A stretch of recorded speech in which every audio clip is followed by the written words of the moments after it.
Oi, Alan, tudo bom? A entrevista que eu trago para vocês hoje é um arquiteto, tá? Lula Marcondes. A entrevista tem tudo a ver com a competência que vocês estão acompanhando, né? Que é entender o equilíbrio, requisitos econômicos e ecológicos durante o desenvolvimento de produtos, tá? Lula Marcondes, como eu já falei, é arquiteto, tem projetos bem interessantes com essa pegada ecológica, né? Trabalhando com materiais de baixo impacto ambiental. Enfim, ele vai conversar, eu vou fazer algumas perguntinhas para ele e a gente vai poder conhecer um pouco do seu trabalho, tá bom? Lula, primeiramente, obrigado, tá, em nos receber. Vê, tá, eu queria só que você começasse a falar da tua formação, bem brevemente, assim, falar do teu trabalho, como é que tu, né, como você trabalha no teu escritório, como é que começou a acontecer essa preocupação tua com o meio ambiente, né? Como é que tu incorpora essa problemática, né, no teu projeto? Fala um pouquinho.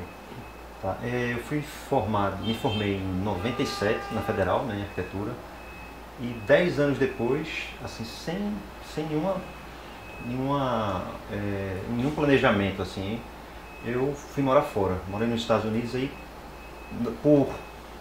quando eu vi o movimento de sustentabilidade lá, eu vi que tinha algo mais que eu precisava me atualizar. Então eu fiz um mestrado lá e foi lá que eu trabalhei numa organização chamada CMPBS, que é uma organização, acho que é a mais antiga ONG que trabalha com ecodesign, com práticas sustentáveis em design, né? E lá foi quando eu vi que tinha algo muito profundo que eu não tive acesso antes. Então foi quando esse interesse veio. Então lá, por exemplo, eu vi que a questão de sustentabilidade vai muito além do que selos ou rótulos. Ela passa obrigatoriamente por dois pilares básicos. Um é que a arquitetura deve ser autônoma na geração de energia e no cuidado com seus dejetos. E o outro é que o arquiteto tem função ativa na produção dessa arquitetura, ou seja, na construção também. Aí essa experiência, e também depois tive a possibilidade de trabalhar num projeto de um arquiteto chamado Michael Reynolds, que ele é chamado o guerreiro do lixo, né? Que ele criou um sistema chamado Earthship, que trabalha com produção de arquitetura, né, de projetos de arquitetura, completamente fora da rede, que eles chamam off the grid, né, fora da rede de eletricidade, digamos, a Compesa, CELP, né, CPRH, a arquitetura gere isso aí. Então, a partir dessas duas experiências, né, em 2010 eu retornei para o Brasil e assim, isso estava muito forte, ainda está, né, em mim, mas essas experiências me marcaram profundamente a ponto de mudar o foco, né, do que eu vinha fazendo até então.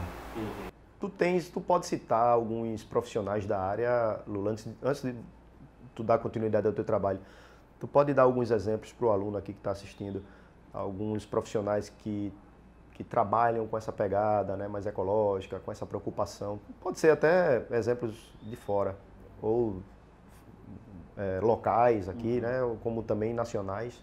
Tá, eu acho que o principal para mim na minha formação foi o CMPBS, né, que eu te falei, cmpbs.org, para os alunos que quiserem acessar. Michael Reynolds também, que realmente o trabalho que ele vem fazendo há mais de 40 anos. Esses são grupos de arquitetos, né, e profissionais que trabalham há mais de 40 anos com essa questão. Então a gente que passou por processos longos, né, de maturação do trabalho, né, do foco que é o ecodesign e práticas sustentáveis em design. Fora do Brasil, né, aqui no Brasil, acho que o Instituto Tibá tem uma preocupação muito forte, né, que é no Rio de Janeiro.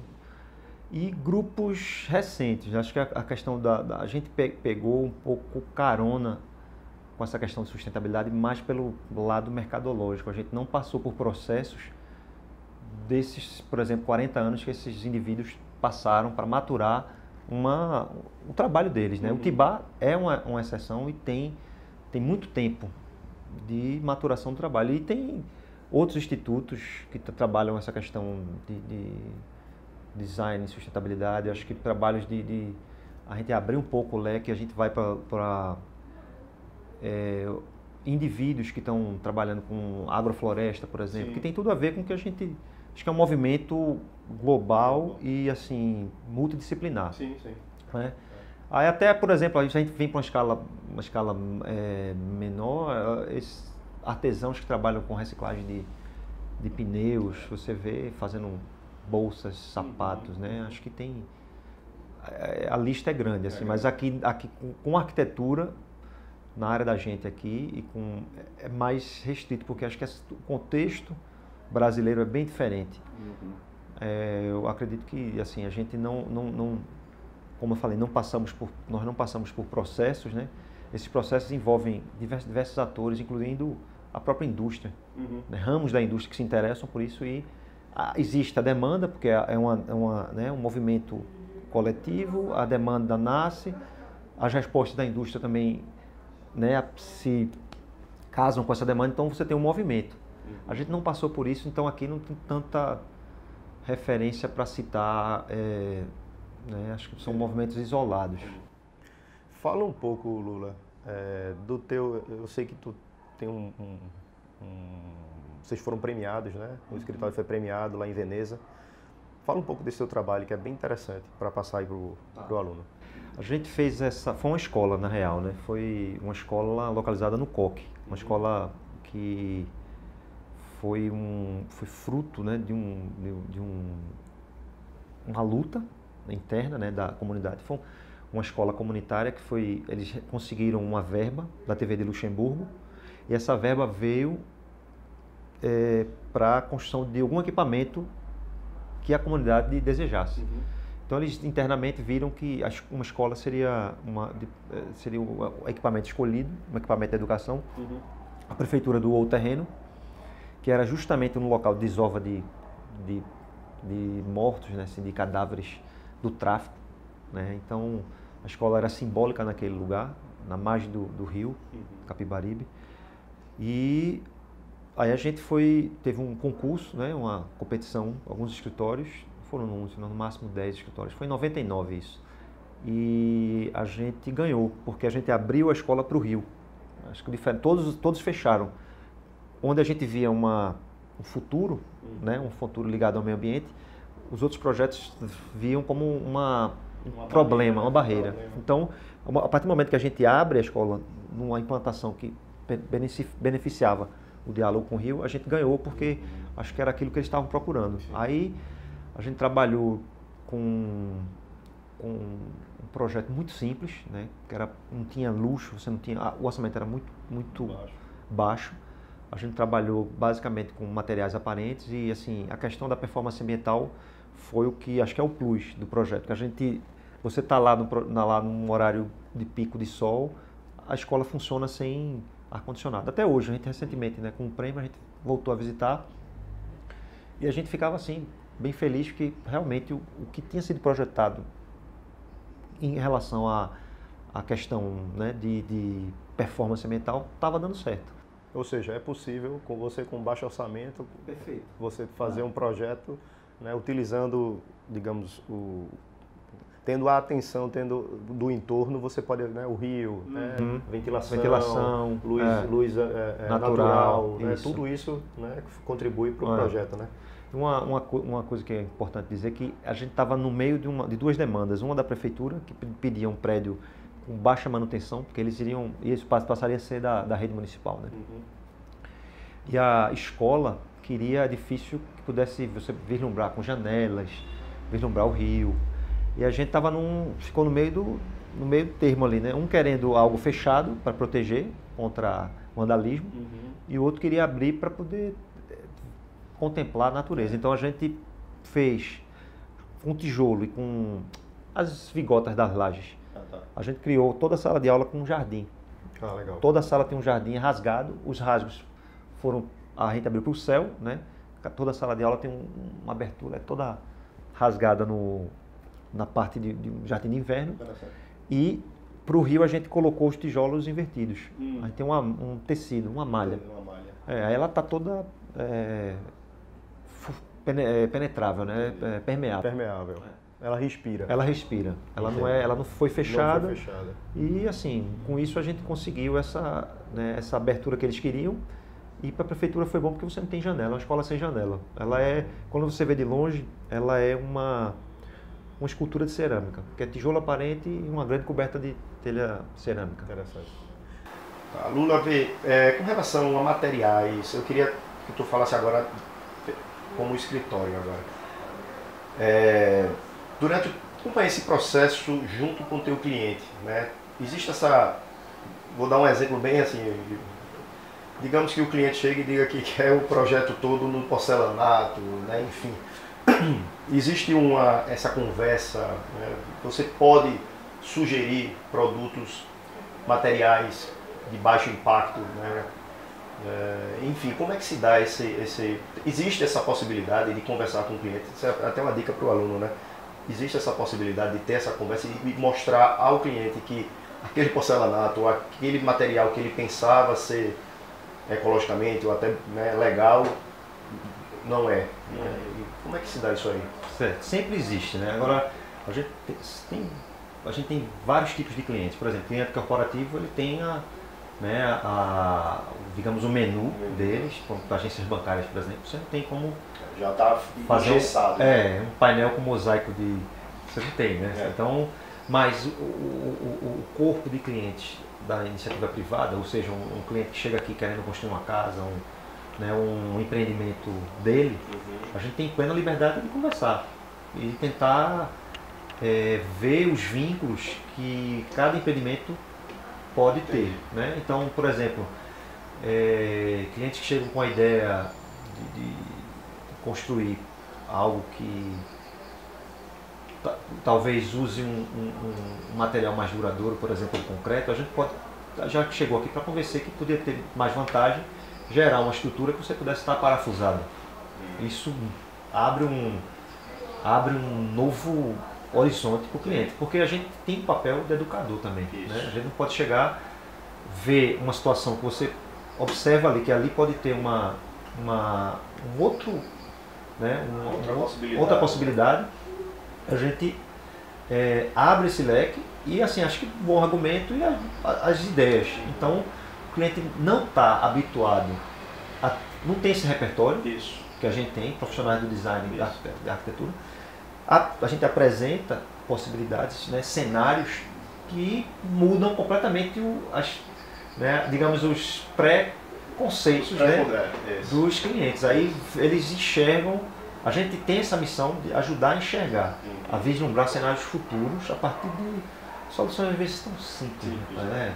Você bate o olho lá, vê que aquilo vai dar certo, então você apresenta. Aí, assim, a gente já consegue, porque volto a afirmar esse papel que a gente tem como educador. Entendi. E a utilização de materiais, Lula, que você normalmente gosta de incorporar nos seus projetos, assim, que você julga ter levantar essa bandeira aí da sustentabilidade, do ecologicamente correto, né? Existe algum material que você poderia nos dizer aqui que você normalmente utiliza? Certo. Essa questão é uma questão muito interessante, Adailton, porque se a gente for dar uma olhada, por exemplo, eu tenho conexão com grupos da Zona da Mata, de Maracatu, né? Grupos que trabalham, e esses brincantes, muitos deles trabalham em olarias. Então, eu percebi que havia sérios problemas em relação à questão trabalhista em olarias, né? Algumas olarias, alguns casos que você vê assim, nossa, isso não é... Comprar o tijolo dessa olaria, por exemplo, não era sustentável, ou seja, a gente não tem, aqui no Brasil, principalmente no Nordeste brasileiro, acredito eu, a gente não tem o mesmo controle, por exemplo, que tem nos Estados Unidos em relação à materialidade. Então a gente pode estar comprando algo que necessariamente não está dentro de uma cadeia produtiva justa. Né? Porque acho que a questão econômica, a questão social, ela pesa muito quando a gente vai ver, né, a cadeia inteira do processo desse material. Então a gente tem visto, por falta desse controle, né, e eu acho que até dessa pesquisa e dessa rota, né, de todos os materiais que a gente, madeira, cimento, né, a gente carece disso para poder ter uma justa, uma afirmação. Entendi. Em relação a minha obra é sustentável nesse nível. Claro, claro. Porque vai que a gente pega, use use uma parede toda de concreto, concretada, talvez seja mais, como é que eu posso dizer, sustentável, né? Mais ecologicamente correta do que você comprar construir a mesma parede com tijolo que vem de pessoas que trabalham 12 horas e são pagas 8 horas. Com certeza, é verdade. Entendeu? Aí assim fica bem, mas a gente tem essa consciência, a gente não tem esse controle, a gente tem a consciência, mas infelizmente a gente não tem braço suficiente para poder embarcar numa pesquisa profunda de chegar. Infelizmente a gente não tem, a gente queria. Desejaria poder dizer, ó, tijolo de fulano tá aqui, ó. Todos os trabalhadores são sindicalizados, recebem 13º, plano de saúde, tá aqui. Compre tijolo de fulano, que esse tijolo está dentro de uma rota sustentável, digamos assim. É complexo. Percebe-se que a rede a rede é complexa. Mas a gente tem, por exemplo, usado em alguns projetos a madeira que vem certificada. Que a gente também, por falta desse controle, a gente compra achando que pode ter muito engodo nisso. Entendi. E também você sabe aquelas placas que são feitas com material de pasta de dente, prensado. Prensado. A gente tem experimentado com elas e tem tido êxito nos projetos, inclusive projeto com área molhada. Entendesse? Aí a gente fez vem utilizando e assim, a questão do cimento é uma questão séria em relação na construção civil, mas a gente tem usado também, né, o piso cimentado muitas vezes tem uma performance tão boa quanto uma pedra fria. Sim. E também a questão do reuso, né, Lula? Assim, a questão de reuso de mobiliário, enfim, né? Eu sei que vocês também, projetos outros, vocês sugerem, né? Isso. E também uma outra coisa interessante que eu acho, por exemplo, alguns projetos que a gente vê que tem liberdade, tem clientes e clientes, né? Mas alguns projetos dizem, faz uma parede, você não precisa emassar. Bota, apesar de que a gente tem, você vê que a parede está emassada. Mas isso é bem antigo isso aqui, né? Mas assim, tem projeto que você conhece o trabalho de Luiz Barragão, mexicano, a gente sempre mostra, olha isso aqui, é luz e cor, dentro de superfícies rugosas, que você não usa uma capa de cimento ali você não usa mais químico em cima, é o que é, a parede está ali, é o que a gente tem trabalhado nesse sentido, as instalações elétricas expostas, aparentes, que você também educa, você pode pintar, dizer que aqui é o circuito tal, você não precisa construir a parede e depois quebrar, você tem resíduo, né? Você constrói a parede, quebra para poder embutir Aí é uma questão que são pequenas questões que a gente começa a ter e ver que aquilo você pode tirar valor estético, né? Funcional, e os clientes aceitam, assim, porque vem que procede, né? A ideia. Lula, só para finalizar a nossa entrevista, que dica, eu queria agora que tu desse uma dica para esse aluno que está te assistindo, né, dentro da área de design de interiores, né? Qual é a dica que tu dá a esse aluno que está começando, que quer ingressar nessa carreira de design de interiores, né? A gente sabe que cada ano que passa, cada momento que passa, a complexidade dos projetos vão aumentando devido ao que a gente está vivendo, né? Que dicas ou o que é que você pode falar para esse aluno? Acho que para o aluno que está nessa área é importante se politizar, né? Entender, eu acho que a cadeia dos materiais, acho que isso seria o principal ponto para vocês que estão ingressando agora, né, num momento tão delicado, planetário, né? Que eu acho que o problema hoje é de a gente ter um consumo desenfreado, né? Acho que também tem que estar ligado a isso, né? Analisar o que é que você está propondo ou quando você sugere, recomenda, especifica, né? As especificações e tentar ver, acho que as gerações futuras vão ter muito mais controle das cadeias produtivas do que a gente tem hoje. A gente hoje pisa em ovos. A gente tem a consciência que há um problema, mas a gente não tem essa rota completa. A geração de vocês que está ingressando agora vai quanto mais você se debruçar sobre isso, avançar em relação a essa discussão global sobre meio ambiente, design, né, políticas ambientais, eu acho que quanto mais se acercar disso, entender, né, o que está acontecendo, eu acho que você tem mais consciência. E tendo mais consciência, as escolhas ficam mais claras. Né? A partir do momento que você tem leitura do que acontece, não só dentro daquele framezinho do mercado, né, da mídia, quando você abre aquele leque, você vê se tem trabalho infantil da Indonésia, por exemplo, ela usa uma malha, essa malha vem de onde? Ela tem corante químico, ela tem... Qual é a pegada ambiental dessa peça de ferro, dessa peça de acrílico?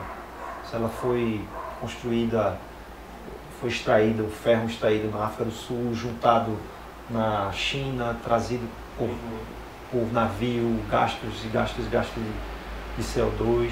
Eu acho que é a geração que está saindo agora, que está vivendo, né, esse momento, e informação tem que estar atenta com essas questões, que essas questões vão dominar